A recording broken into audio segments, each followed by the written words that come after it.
je me reconnaissais pas. Je me souviens, j'ai des moments où en fait, je me suis vue sur des photos et je me reconnaissais pas. Je me disais, ah ouais, je suis ronde comme ça. Et c'était pas que je me trouvais moche. Je me trouvais très belle, mais je me sentais pas moi. Pour passer à l'étape d'après dans ma vie, il y a beaucoup de culpabilité, hein, parce que j'avais l'impression de renier toutes les personnes féministes de mon entourage, toutes les personnes qui m'ont soutenue. J'avais l'impression de faire, de me plier au diktat de la minceur en me disant, mon Dieu, je suis une mauvaise personne. J'ai envie de te dire, mon corps, mes choix, ça s'applique aussi sur le fait de mincir. On se retrouve aujourd'hui dans cette vidéo sur ce canapé qui normalement est surtout réservé à l'autre chaîne YouTube. C'est Noël déjà, donc joyeux Noël. J'espère que vous allez bien, que vous avez passé un bon réveillon. Enfin moi au moment où je filme ça, c'est pas encore Noël, mais pour vous ça l'est. Donc j'espère que ça s'est bien passé, que vous avez pu appliquer tous les petits conseils que je vous ai donnés, si ça a pu vous être utile. Dans cette vidéo aujourd'hui, j'avais envie de prendre le temps en fait de me poser sur le canapé.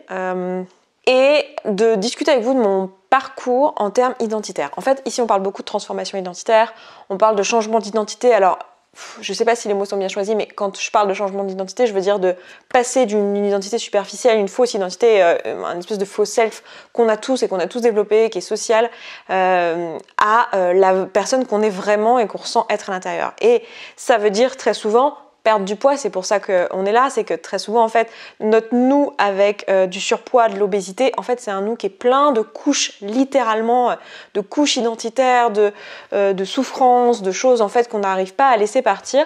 Et donc dans ce travail de développement personnel en fait, où on apprend à se connaître sur le chemin, alors on apprend plein de choses sur la nutrition et tout ça aussi, mais sur ce chemin-là en fait on apprend à ne plus manger nos émotions, on apprend à changer notre rapport à la nourriture, à notre vision des choses, notre regard sur nous-mêmes, et c'est en faisant ce travail-là qu'on perd le poids et qu'on le perd de manière définitive.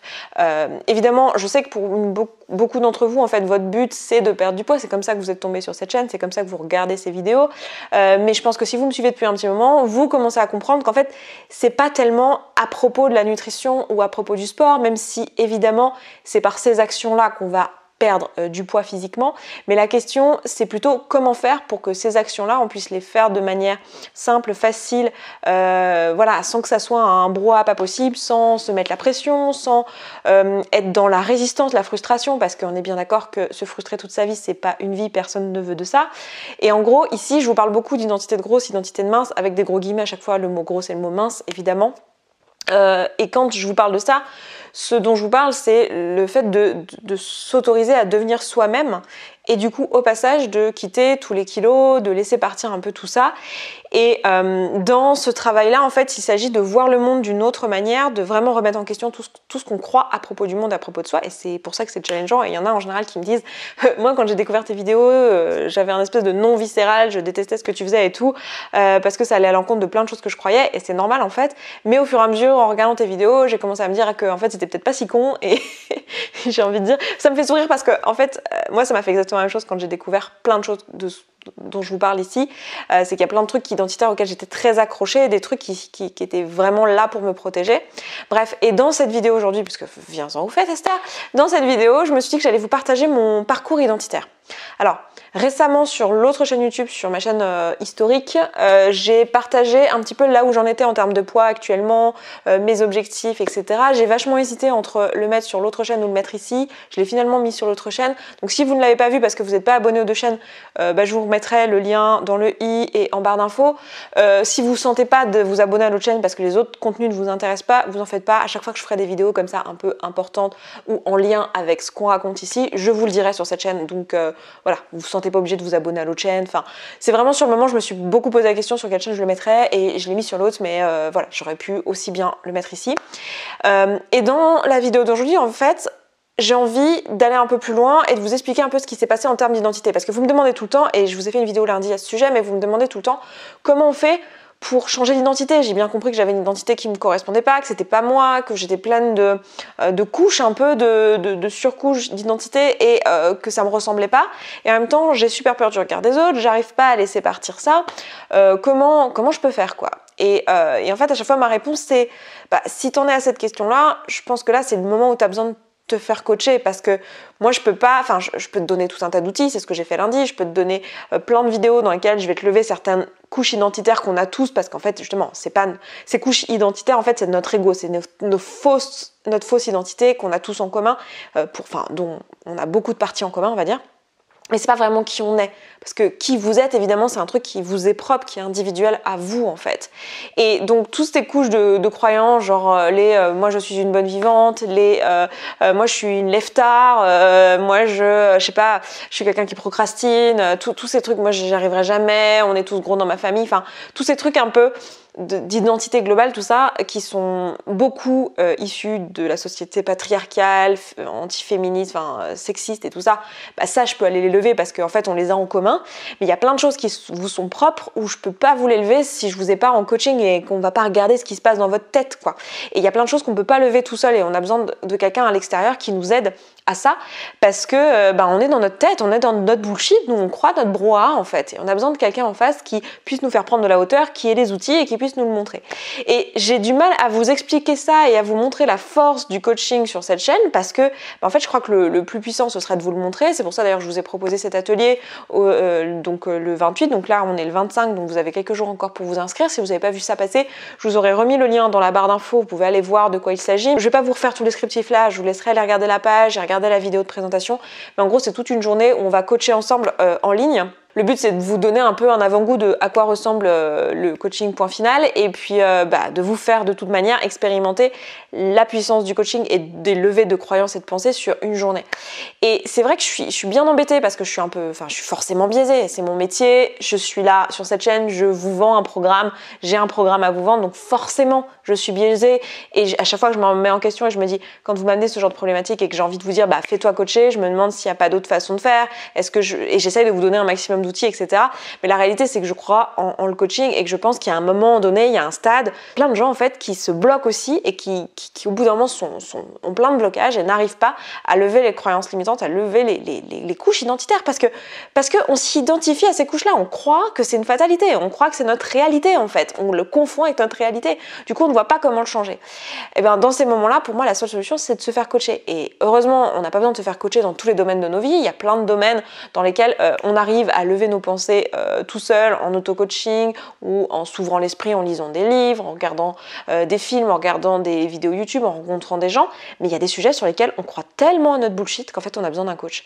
Et moi j'y crois à mort, sinon vous doutez bien que je ferais pas ce métier, je serais pas ici, je veux dire quand j'ai quitté mon bullshit job, je me serais pas dit tiens si je me refaisais un autre bullshit job, non je me suis dit je vais faire ce métier parce que pour moi il a du sens et il sauve réellement, enfin je me sens un peu mal de vous dire ça parce que je sais que je vends un truc et que je suis forcément biaisée, donc ayez ça en compte quand je vous parle de ça. J'essaie d'être la plus transparente possible. Après, c'est évident que j'ai des biais. Mais la réalité, c'est que je pense qu'il y a un moment où on a besoin de coaching. La seule autre chose que je n'ai pas encore faite sur cette chaîne, à part vous transmettre des outils que je peux faire, c'est vous montrer à quoi ça ressemble un changement identitaire. Et ça, alors, les coachés en parlent dans leurs vidéos de témoignages, donc je vous inviterai à les regarder. Je vous aurai remis la playlist ici en barre d'infos, la playlist avec les vidéos de témoignages. Mais ce que je peux faire, moi, c'est vous parler du coup sur un ton un peu plus avancé, c'est-à-dire que je ne l'aurais pas fait sur l'autre chaîne. Sur l'autre chaîne, je vous ai vraiment partagé dans la vidéo dont je vous parlais tout à l'heure, je vous ai vraiment partagé mon parcours et là où j'en suis maintenant et ce que je suis en train de travailler. Mais je suis revenue sur des basiques que vous, je sais, vous avez acquis. Là, je vais vraiment vous parler en termes de qu'est-ce qui a changé dans mon identité, dans ce que je croyais être, dans ma perception des choses. Je me suis fait un peu une liste chronologique d'identités par lesquelles je suis passée, en fait, dans mon parcours. Alors évidemment, comme on parle d'identité, comme on parle de parcours individuel, vous n'aurez pas le même en fait. Vous n'êtes pas la même personne, vous n'avez pas le même vécu, donc vous n'aurez pas le même. Ça va vous prendre certainement il y a peut-être des choses là-dedans que vous allez vivre aussi, parce qu'il y a des trucs, vous verrez, qui sont très sociétales. Mais j'ai pas mieux que vous partager moi mon parcours identitaire et surtout j'ai envie de vous montrer à quoi ça ressemble, qu'est-ce que je veux dire quand je parle de changement identitaire, quand je parle d'évolution interne, de votre vous interne en fait, vers la personne que vous êtes vraiment. Et je veux aussi vous montrer que moi mon parcours il est toujours pas terminé et on est à plus 2 ans, plus 3 ans maintenant, du moment où j'ai commencé ce travail-là.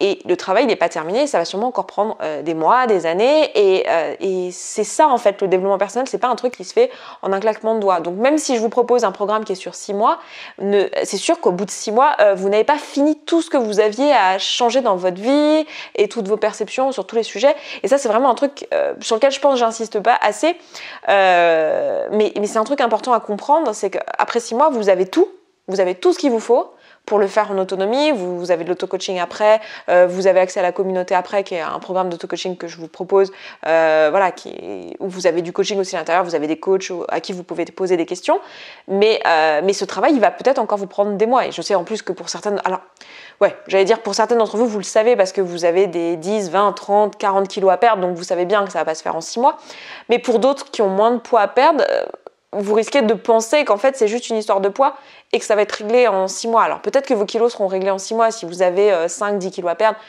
probablement qu'ils seront perdus en 6 mois, mais c'est pas juste ça qu'on fait comme travail. Bref, je me suis pas présentée, est-ce que c'est la peine? Je le fais vite fait. Je m'appelle Esther Taïfé, je suis coach en émotion certifiée, et ici je vous parle de changement identitaire. Enfin, j'ai pas vraiment envie de réexpliquer ce que je fais ici. Allez voir mes vidéos, mais en gros mon but c'est de vous aider si vous savez exactement quoi faire mais que vous n'y arrivez pas dans la pratique, que vous vous retrouvez à être bloqué, à pas comprendre, à vous dire bon sang, je suis bien éduquée, pourtant je sais exactement ce qu'il faudrait manger, quel sport faire, mais en pratique j'y arrive pas, j'ai l'impression que j'ai pas de volonté. Et je vous explique ici sur cette chaîne que c'est pas une histoire de volonté, mais que c'est une histoire de standard identitaire, de ce que vous croyez comme étant possible. Et je vais commencer par là du coup. Qu'est-ce que c'est que l'identité? Pour moi, l'identité, c'est l'ensemble de vos croyances. Ce que vous croyez à propos du monde, mais ce que vous croyez à propos de vous. Donc, votre identité, c'est ce que vous imaginez comme étant votre réalité. Et du coup, c'est un choix en fait. Vous pouvez à tout moment changer la perception de vous-même, changer la perception du monde et changer ce que vous croyez en fait. Et quand j'ai commencé, donc je vais commencer par la première identité avec laquelle j'ai commencé ce travail-là. Moi, ma première identité, j'étais une nana qui était sans espoir par rapport au poids. J'étais en obésité. Je vais commencer. Alors, j'ai toujours été en surpoids. Bon, je vous refais pas tout l'historique, etc. Je vous ai déjà partagé mon histoire dans plein de vidéos, donc je vous remettrai peut-être quelques-unes ici en barre d'infos, dans le i et tout ça. Mais on va reprendre à la fin de mes études. Donc, je suis à la fin de ma rédaction de thèse, je suis au moment où je suis le plus obèse de ma vie, en fait, enfin le plus en surpoids de ma vie. Je suis en obésité, je suis en obésité relativement avancée puisque à ce moment-là, je fais 83 ou... Enfin, au moins 80... Enfin, en fait, j'ai arrêté de me peser à 83 kilos et je sais que j'avais encore pris du poids après. Donc, je sais pas exactement combien je fais, mais je dirais 85. Je pense pas être allée au-delà de 90. Donc voilà, pour 1m58 et demi. Donc voilà, je suis en obésité et je me sens vraiment pas bien. Et dans ma tête, à ce moment-là, je suis dans un état d'esprit où je n'ai plus d'espoir. Je regarde mes notes parce que je veux pas oublier, j'ai réfléchi à ça. J'ai plus d'espoir, je pense que c'est pas possible pour moi d'être mince. Je l'ai jamais vraiment été, je l'ai été un tout petit peu à l'adolescence, mais pas longtemps. Et je me dis que j'ai toujours galéré avec la nourriture, que ma mère, elle a toujours fait attention, que c'est dans mes gènes, qu'il faudrait que je fasse gaffe toute ma vie. Il y a même des médecins qui m'ont dit qu'il faudrait que je fasse attention toute ma vie, que je faisais partie de cette personne qui avait un métabolisme lent, que j'allais toujours avoir des problèmes de poids, qu'il faudrait toujours que je fasse gaffe. Du coup, j'étais dans cette sorte de fatalité en fait. L'émotion globale que je vivais, c'était de l'impuissance, de la fatalité, du fatalisme. Et vraiment la sensation que je pouvais pas faire autrement. Et donc mon identité c'était ça, c'était jamais je serai mince. C'était j'ai un problème avec la bouffe. Enfin j'avais même pas encore à ce moment-là, j'avais même pas réalisé que j'y pensais beaucoup, que ça occupait beaucoup de place dans mon esprit. J'étais en train d'essayer de faire des régimes, puis après plus, puis après j'essayais, puis après plus. Je me prenais la tête, je me disais que je manquais de volonté, que voilà, c'était que je serais grosse toute ma vie. Il y a même un moment où en fait je me suis demandé si j'avais des TCA. Je me suis posé la question et je me suis dit quelque part j'aimerais bien avoir des TCA parce qu'au moins si j'avais des TCA j'arriverais à être mince. C'est complètement fucked up, hein, mais je vous dis la réalité. Je me disais si j'arrivais à avoir des TCA, enfin si j'avais des TCA au moins donc des troubles du comportement alimentaire type anorexie ou boulimie, au moins je pourrais maîtriser mon poids. Au moins, si j'étais anorexique, je pourrais perdre du poids. Et puis, si j'étais boulimique et que j'arrivais à me faire vomir et tout ça, parce que j'ai bien essayé hein, mon jeune âge adulte, c'est un truc atroce, ne testez pas, ne tentez pas de faire ça. Et je me disais, au moins, si j'avais de l'anorexie ou de la boulimie, je pourrais maîtriser mon poids. Et puis surtout, il y aurait un nom à ma souffrance en fait. C'était ça aussi, parce que là j'étais dans ce corps obèse, on n'arrêtait pas de me dire qu'il faudrait que je m'accepte et tout ça, mais moi j'avais pas du tout envie de l'accepter en fait, je me sentais pas bien. Je faisais genre, enfin en fait je parlais quasiment pas de mon poids, c'est-à-dire que c'était un non-sujet, j'en parlais pas aux gens autour de moi, je faisais genre la meuf rigolote. Alors mon identité c'était vraiment la bonne vivante, rigolote, sympa, bienveillante, bien à l'écoute, vraiment gentille, qui enrobe, voilà, mais qui a de l'humour, qu'on a en bonne pote. La meuf avec un joli visage, hein, pour une grosse. Voilà, j'étais ça. C'était ça mon identité. Donc j'étais la meuf sympa, bonne vivante, la copine aussi qui n'est pas celle dont on est jalouse, parce qu'en fait elle va pas nous voler l'attention, hein, puisqu'elle est grosse, donc je me cachais un peu derrière ça.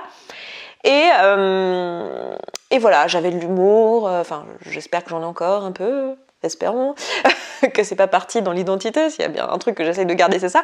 Mais voilà, j'étais la bonne vivante, sympa, tout ça, qui aimait bien manger, au savoyard, qui aime la raclette, enfin voilà un petit peu l'identité.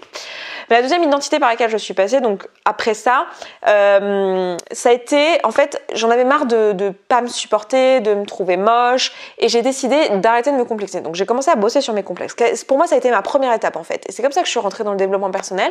C'est que j'ai commencé à m'intéresser à arrêter de m'auto-flageller, arrêter de me sentir moche, arrêter de pas m'aimer. Et je suis passée par une phase où juste avant, donc j'étais grossophobe, etc., sans m'en rendre compte, c'est-à-dire que je pensais qu'être grosse était un problème, et je suis passée de ça à je suis féministe, engagée, et je rejette tout ce qui est pensée autour de la grossophobie, et mon émotion principale c'est de la colère. J'en veux à la terre entière de m'avoir dit que j'étais une merde parce que j'étais grosse, de m'avoir dévalorisée parce que j'étais grosse, et à ce moment-là j'étais dans un état où je me disais stop, j'arrête les régimes en fait, j'en ai marre.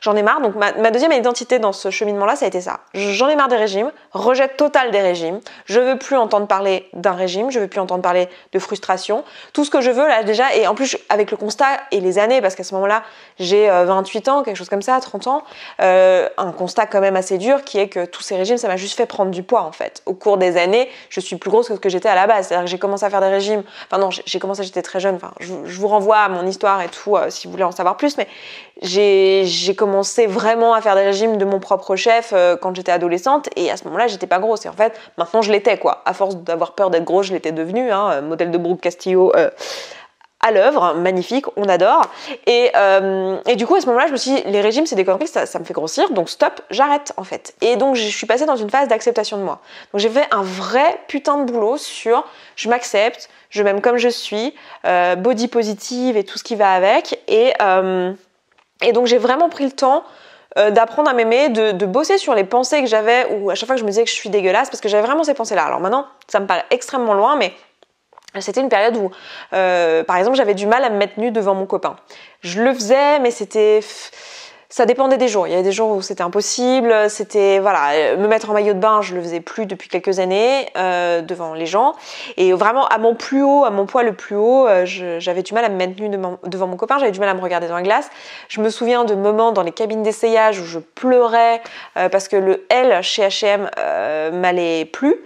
Alors que H&M est une marque qui taille assez grand, et donc là je me disais c'est la fin du monde. Donc j'étais vraiment dans un travail à ce moment-là de accepter mon corps. J'avais pas du tout encore fait de boulot sur les émotions et sur la nourriture. C'était une période. Alors ce qui est intéressant, c'est que le fait d'avoir fait ce travail d'acceptation, je me suis rendu compte que je mangeais moins. C'est-à-dire que je me suis moins retrouvée à tamponner. Je me disais tu sais quoi, t'as envie de te faire un paquet de biscuits, n'aie pas honte de ça. Prends-le, va fièrement au supermarché, achète ton paquet de biscuits, mange-le entièrement. Je pouvais en manger 1, 2, 3, j'allais jusqu'à 3 paquets de Pim's à l'époque. C'était mes biscuits préférés, c'est vrai que je n'en ai pas mangé depuis hyper longtemps. Et je les mangeais et je me culpabilisais plus après. J'étais vraiment dans une phase d'acceptation. Je me disais pas ah c'est génial, parce que physiquement c'était pas agréable, évidemment. Tu manges 3 paquets de biscuits, je veux dire c'est 1500 calories de sucre d'un coup. C'est pas ouf pour le corps, pour l'estomac, enfin... ouais, c'est pas ouf, tu vois, après tu dors pas très bien, enfin voilà. Mais j'étais pas dans la culpabilité, justement, j'avais fait ce boulot-là. Donc j'étais vraiment dans une démarche plus positive. C'est le moment où j'ai commencé à mettre des photos de moi sur Instagram. Ça m'a fait sourire ça, parce que jusqu'alors, j'avais jamais posté des photos de moi entières sur Instagram. Toutes les vidéos que je faisais, c'était même pas là, genre là, vous voyez le bas de mon corps. Ça, je l'aurais pas montré en fait, mon torse et tout, parce que ça faisait partie de ma partie la plus complexée, le haut de mon corps, mes bras et tout. Et je vais pas vous mentir, c'est pas aujourd'hui la partie que je préfère dans mon corps, même si je peux plus parler de complexe, mais je pense qu'on est tous pareils, hein, même si on n'est pas complexé, il y a des parties de nous qu'on aime moins que d'autres. C'est pas une partie de moi que j'ai hyper envie de mettre en avant, même si ça a pas mal changé avec les tatouages ici et dans mon dos, parce que j'ai plus envie de mettre en avant le haut de mon corps maintenant, mais c'est pas la partie que je préfère dans mon corps. Je préfère mes jambes et le bas de mon corps. Ce qui est très pratique en vidéo, n'est-ce pas, de préférer le bas de son corps. Et donc à cette époque-là, j'ai commencé à m'autoriser plein de trucs au niveau vestimentaire, au niveau photo, parce que l'époque d'avant, et c'est ce que je vous disais dans une précédente vidéo, en fait, j'ai pas de photos de moi. Il y en a plusieurs qui m'ont dit, on dirait pas sur tes photos que t'as perdu 20 kilos, on dirait que t'en as perdu plutôt 15. Bah oui, c'est parce qu'en fait, j'ai pas de photos de moi au plus haut poids, en fait. J'ai quelques vidéos de moi cadrées comme ça, avec une caméra au-dessus où j'ai l'air vachement plus mince, du coup, on voit pas grand-chose. Bref, je m'éparpille, mais en gros, pendant cette période-là, j'ai commencé à m'autoriser des trucs au niveau vestimentaire. J'ai arrêté de me dire « je porterai ça quand j'aurai perdu du poids ». J'ai arrêté les « je ferai ça quand j'aurai perdu du poids ». C'est ça qui a changé fondamentalement dans mon identité. L'acceptation de mon corps, m'aimer comme j'étais, donc je me regardais dans la glace, prendre soin, faire des gommages. Je me souviens, voilà, faire des gommages, mettre de la crème, vraiment reconnecter avec mon corps. C'est une époque où, du coup, je me suis vraiment libérée de plein de trucs, je me suis sentie super bien et je me suis mise à mettre des shorts, des trucs comme ça, des choses que je m'autorisais pas avant. Et c'est vraiment le moment où j'ai questionné mon envie de perdre du poids, parce que je me suis dit, mais en fait, comme jusque-là, je pensais qu'il fallait que je perde du poids pour pouvoir m'autoriser à mettre les vêtements que je voulais, pour pouvoir faire les trucs que j'avais envie de faire, m'autoriser à faire plein de trucs que je m'autorisais pas, être en photo, me montrer de plein pied, enfin voilà, faire des projets, des trucs comme ça. Je sais que ça paraît absurde aujourd'hui, hein, mais d'avoir pensé de ça, mais j'ai vraiment pensé que mon poids m'empêcherait de faire des choses. Du coup, quand je me suis rendu compte que non, pas du tout, est venue la question de mais est-ce que j'ai vraiment envie de perdre du poids? Et donc je suis restée quand même comme ça assez longtemps. Je dirais que je suis bien restée 2 ans à être super bien dans mon corps, dans mon obésité. J'avais pas de problème de santé moi dans mon obésité. J'étais relativement bien. Après j'étais jeune, j'avais pas voilà, j'étais à la limite quand même sur le cholestérol. Je sais que ça frôlait un petit peu et comme il y a des problèmes de cholestérol dans ma famille, je surveillais. Mais ça c'était, en fait, j'avais dépassé au niveau cholestérol à un moment donné, mais quand je suis passée végétarienne et végane, parce que j'étais végane à peu près 2 ans, mon cholestérol est redescendu. Donc malgré mon obésité, ma santé était relativement bien maîtrisée, enfin j'avais pas de gros problèmes de santé, tout allait bien quoi. Donc moi j'avais pas de besoin médical si vous voulez, pour l'instant en tout cas, de perdre du poids. Mon obésité n'était pas problématique. Après j'ai des problèmes articulaires, j'ai une maladie étant enfant, des articulations, donc j'ai des cartilages assez fragiles au niveau des hanches, des genoux et des chevilles, donc je sais que de toute façon c'était pas super indiqué, même si là je suis jeune et tout, pour moi et pour ma santé, de par ma maladie, d'avoir un surpoids. C'est un truc qu'on m'a toujours déconseillé, on m'a toujours dit que bon, pour mes vieux os, en fait ça serait bien que je n'ai pas de surpoids. Donc voilà, donc ça c'était ma deuxième identité. Ma troisième identité par laquelle je suis passée et que j'ai identifiée ici, c'est mon identité de femme désalignée, où en fait j'étais vachement dans le je m'adore, je m'éclate, je mets les fringues que je veux, et puis en même temps me dire je me sens pas moi, je me reconnaissais pas. Je me souviens, j'ai des moments où en fait je me suis vue sur des photos et je me reconnaissais pas. Je me disais ah ouais je suis ronde comme ça. Et c'était pas que je me trouvais moche, je me trouvais très belle. Et je me disais, ah, cette petite robe, elle me va bien. Enfin, vraiment, je me trouvais très jolie, mais je me sentais pas moi, en fait. Donc, c'était très bizarre. Et c'est aussi dans cette identité-là de fille désalignée que j'ai changé le fait que la croyance que ça serait jamais possible pour moi d'être mince. Parce qu'en fait, je suis tombée à cette période-là. Donc là, je vous parle de tout ça. Je suis en train de m'informer sur le développement personnel. Je suis en train de m'intéresser à toutes ces questions-là. Et en fait, c'est à ce moment-là que je suis tombée sur le travail de Brooke Castillo qui, elle, a fait ce travail-là et parle de trucs où elle me fait réaliser qu'en fait, je pense à la nourriture tout le temps. Qu'en fait, ça prend pas mal de place dans ma vie, que je n'avais pas réalisé. Enfin, en fait, j'avais réalisé, mais je pensais que c'était pour tout le monde comme ça, en fait. Et là, je me dis, ah, mais en fait, c'est possible de pas avoir ça. Ah, mais en fait, ça explique pourquoi je mange quand j'ai pas faim, les Pims que je mange là, alors que je me sens pas bien, en fait, c'est parce que je tamponne. Ah, d'accord. Et sans culpabilité aucune, hein, mais je me dis ah mais en fait ça me ressemble pas de faire ça. C'est pour ça en fait, c'est que là j'ai une émotion qui est due à mon boulot. Typiquement moi c'était le soir, je tamponnais en rentrant du boulot et tout. Mon boulot me convient pas en fait et c'est pas la vie que je me souhaite et c'est ça mon problème, c'est que je me sens désalignée avec ça et moi ce que j'ai envie de faire, je suis une créative, j'ai envie de créer, j'ai envie de faire des vidéos. À ce moment-là j'avais ma chaîne YouTube depuis ma chaîne historique dont je vous parlais un peu plus tôt, depuis au moins 5 ans je pense, quelque chose comme ça et j'avais envie d'en vivre, j'avais envie de faire des vidéos créatives, des trucs qui m'inspirent. Et je me disais, mais en fait, c'est ça mon problème, c'est que là, je suis dans un bullshit job et que j'ai envie d'aller vers ça, et c'est pour ça que je tamponne le soir, et donc c'est pour ça que ça me prend beaucoup d'espace aussi dans mon esprit. Enfin bref, j'ai eu un moment, en fait, à ce moment-là, j'ai eu des tonnes de déclics. Alors je lis ce que j'ai noté. Ouais, voilà. En gros, c'est la période où j'ai réalisé que c'était possible, où je me suis dit, ah mais en fait, je suis pas un cas désespéré. Ah en fait, j'ai pas un problème. Ah en fait, il y a des gens qui sont naturellement minces et pour qui c'est facile, quoi. Et la différence entre eux et moi, c'est pas qu'ils ont un métabolisme plus rapide, en tout cas pas uniquement. C'est pas juste une histoire de métabolisme, parce qu'un métabolisme un peu plus rapide, ça peut jouer à une centaine de calories dépensées par jour en plus. Alors ça fait une différence sur une vie, mais c'était pas juste ça. Je me suis surtout vue à cette période-là comprendre qu'en fait il y avait des gens qui pensaient pas du tout comme moi autour de la nourriture en fait.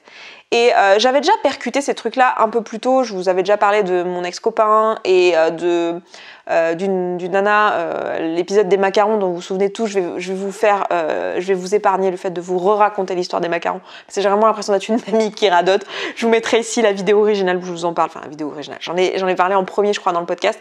Mais je vous remettrai ici la vidéo pour celles et ceux qui tomberaient là-dessus, qui diraient « Ah non, moi je veux savoir le macaron !»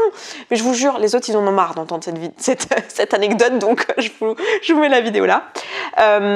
Et donc voilà, à ce moment-là, en fait, je suis pleine d'espoir, je pige que c'est possible pour moi. C'est pas juste, je suis fascinée, ah, il y a des gens qui pensent comme ça, waouh, c'est fascinant, c'est juste, ah putain, mais en fait, c'est possible pour moi. Genre, je ne suis pas comme ça, genre, c'est pas mon identité vraiment. En fait, je peux changer, en fait, je peux voir les choses autrement. Et donc, à ce moment-là, je suis pleine d'espoir, et donc, vous voyez comment l'identité change, en fait. C'est-à-dire que je ne suis plus la meuf qui est bien dans son corps, qui trouve ça génial d'être obèse et body positive et tout ça. Et qui n'a pas de problème de santé et qui dit ouais les obèses ils n'ont pas tous décidé d'être obèses, c'est pas des feignants et chose que je crois toujours hein. Mais je ne suis pas cette personne là en fait et je me dis mais merde je me reconnais pas dans la glace et c'est pas moi et là je me sens en plus pour passer à l'étape d'après dans ma vie, il y a beaucoup de culpabilité hein, parce que j'avais l'impression de renier toutes les personnes féministes de mon entourage, toutes les personnes qui m'ont soutenue. J'avais l'impression de faire, de me plier au diktat de la minceur en me disant mon Dieu, je suis une mauvaise personne parce que je me plie à ça. J'ai envie de te dire, mon corps, mes choix, ça s'applique aussi sur le fait de mincir, n'est-ce pas? Si j'ai envie de mettre des actions en place qui vont me permettre de perdre du poids, c'est mon corps, c'est mes choix. Et d'ailleurs, il y a beaucoup de meufs qui font le boulot dans Point Final, donc dans notre programme de coaching, et qui se rendent compte qu'en fait, leur problème, c'est pas du tout le poids, en fait. Qui, en fait, elles sont elles en étant obèses et se sentent très très bien, et qui font ah, et du coup elles ont quand même tout, elles ont pas perdu de poids du coup vu que ça leur ressemble et en fait elles ont tout déconstruit sauf que là, elles pensaient vouloir perdre du poids à la base puis en fait elles se rendent compte qu'elles veulent pas perdre de poids, que leur problématique c'était que elles étaient pas heureuses parce qu'elles pensaient qu'il fallait maigrir pour être heureuses et en fait elles se rendent compte que pas du tout et qu'elles sont bien dans leur corps. Donc ça c'est vraiment une histoire d'identité en fait de quel corps te ressemble, mais je pense que c'est difficile à comprendre pour des gens qui disent mais non mais t'es très bien comme ça, t'es très jolie, c'est pas ça le sujet en fait. Donc moi à ce moment-là je me sens juste pas bien dans mon identité parce que je me ressemble pas. Et du coup, je comprends que c'est possible pour moi de perdre du poids vu que j'ai ces croyances en fait qu'on pétait quoi. Et je change d'identité, je passe de la meuf désalignée qui se sent pas bien, qui se sent pas elle dans son corps à je deviens la nana qui est en train de perdre du poids. C'est ça mon identité. Je suis une identité de meuf qui perd du poids. Et du coup, avec ça s'accompagne des émotions comme de l'empouvoirment, parce que je me dis putain, mais en fait, je peux le faire, c'est trop bien. Genre, je me le prouve, vu que j'ai commencé à le croire et je me suis dit, ah, j'ai changé cette pensée de c'est pas possible pour moi à putain, mais c'est possible pour moi, il y a des gens qui l'ont fait, ils vont me montrer comment, et c'est bon, je vois le comment, et c'est bon, j'y vais et je me lance. Donc, j'ai cette identité-là qui change, et je suis pleine d'enthousiasme. C'est le moment où j'ai envie d'en parler partout. Je trouve ça génial, je me dis, oh, mais les émotions, et en fait, tu peux le faire, et en fait, tu croyais que c'était pas possible possible pour toi, mais en fait regarde, c'est parce que tu as des pensées bizarres du genre tu crois que la frustration c'est grave et que si tu fais ça tu vas être frustré et que c'est mal, et puis tu crois que le petit déjeuner c'est le repas le plus important de la journée, et puis tu crois que le regard des autres et que les autres vont moins t'aimer si tu deviens plus mince et que tu vas plus appartenir à ta famille et nanana. Et j'ai envie d'en parler à tout le monde. C'est le moment où je lance le podcast parce que clairement les gens autour de moi ils ont pas envie d'en entendre parler. C'est le moment où je commence à saouler mon entourage de putain les gars mais c'est génial, j'ai eu des mind blows, c'est trop bien. Et c'est le moment où je lance le podcast, où je commence à parler aussi de poids. Alors quand j'ai lancé le podcast, je l'ai lancé donc le podcast Se Sentir Bien que je tiens toujours, qui est un podcast par semaine depuis 3 ans maintenant. À ce moment-là, je parle de sujets globaux parce qu'en fait, je me suis rendu compte évidemment au cours de ce travail-là que c'était très peu à propos de la nourriture en fait. Ça a à voir avec mon identité, ma vision du monde, ce que je crois possible pour moi, ma confiance en moi, mon estime de moi, l'amour de moi, enfin tous ces sujets-là. Et du coup, je commence à parler de ça dans le podcast et puis je parle notamment de nourriture et de poids et je vois qu'il y a beaucoup de gens à qui ça fait des déclics aussi d'avoir ça. Et moi, je trouve ça génial, j'ai trop envie d'en parler à tout le monde et je commence à coacher sur le sujet. Je commence à accompagner des personnes. Alors, il y a un petit peu de syndrome de l'imposteur quand même parce que moi, je suis encore dans le chemin. J'ai pas perdu tout mon poids. Je suis même encore en surpoids à ce moment-là. Je suis plus en obésité, mais je suis encore en surpoids. Et je suis encore cette meuf qui perd du poids en fait. J'ai pas fini mon travail. Je suis encore la nana qui perd du poids. Et voilà, j'en parle dans le podcast. Je finis par créer cette chaîne YouTube l'année dernière. Et là, on arrive à l'identité à laquelle j'étais donc l'année dernière. Quand j'ai commencé cette chaîne YouTube, à savoir l'identité de je passe de je suis la meuf en train de perdre du poids à je suis une ancienne grosse. Vous voyez la nuance dans l'identité? Donc je suis une ancienne grosse, donc je me sens proche des personnes qui sont en obésité, je comprends leur souffrance et j'ai une émotion de fierté essentiellement parce que je me dis putain j'ai fait ce chemin, mais pas juste genre trop bien j'ai réussi à perdre du poids, youhou, mais plus j'ai fait un chemin intérieur de ouf en fait. Et je me dis alors va avec cette identité d'ancienne grosse, tous des trucs aussi limitants, parce qu'à chaque étape, c'est vrai que là je vous parle des trucs positifs, mais à chaque étape il y a des pensées limitantes, il y a des pensées chouettes, mais il y a aussi des pensées qui vous limitent. Comme par exemple, je donne l'exemple de l'identité de féministe où c'était trop bien, j'ai plus besoin de changer mon corps pour m'aimer, pour être heureuse et fuck le patriarcat, mais la pensée limitante c'est si je maigris, je me soumets au diktat de la mode de la minceur alors qu'en réalité ça se trouve, moi j'en ai envie juste pour moi et je m'autorise pas à me le faire juste pour moi. Vous voyez là, avec cette identité d'ancienne grosse, la problématique c'est que j'ai plein de pensées du genre c'est déjà bien, je devrais déjà m'estimer heureuse d'avoir perdu ce poids-là parce que maintenant je suis dans un poids normal et je suis en dehors de danger pour ma maladie. Enfin moi ça a toujours été mon inquiétude aussi, c'est comment vont évoluer mes articulations si je reste beaucoup d'années en surpoids. Et voilà, j'aimerais bien avoir toute ma mobilité le plus tard possible. Du coup, voilà, avec cette identité d'ancienne grosse, il y a quand même ce truc de je ne serai jamais super mince parce que c'est pas ma génétique. Enfin, il y a quand même encore du bullshit un peu comme ça. Et ça, je suis encore dedans. Je suis encore dans cette identité d'ancienne grosse et je sais au fond de moi que ce n'est pas moi. J'ai encore ce truc parfois quand je me vois en photo de me dire c'est marrant parce que moi je me vois plus mince, je sais que je suis...